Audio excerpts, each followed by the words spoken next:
Andrew here guys, welcome back to Drew Tutorial, and in this video I'm going to show you how to turn on or off those apps from running at a Windows startup on your Windows 11 PC. So go ahead and right click on the Windows icon on your taskbar and you want to click on settings.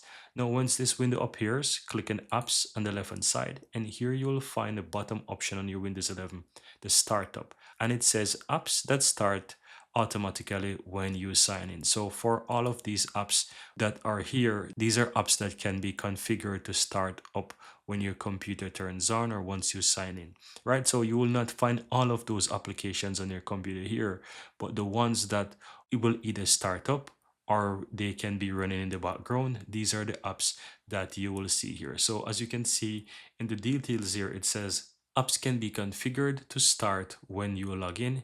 In most cases, apps will start minimized or may only start a background task. So any apps that will start like background task or apps that want to start at the when the computer turns on, then these are the apps you will see here, right? And take for example this AB Download Manager. This is an app that will want to start when your computer turns on, because if you're going to download something online, then this app will start to work as it is required, and it's currently set as an app to take over the download process here on your computer. So in this case, to turn off these apps, all you have to do is just locate the app.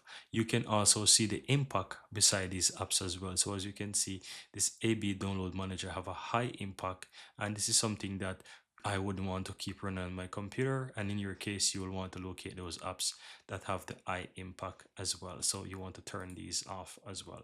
And in general, for any apps that you don't need, you want to either uninstall them from your computer, or if they're running at startup, you want to ensure that you turn these off as well. So that's how you basically find those apps, guys. Very easy and very simple. Here you have it, guys. I really hope you found value within this video, and if you do, don't forget to take a moment to give this video a like and hit that subscribe button so that you'll never miss out when I release future videos just like this one. Thank you guys for watching, and see you next time.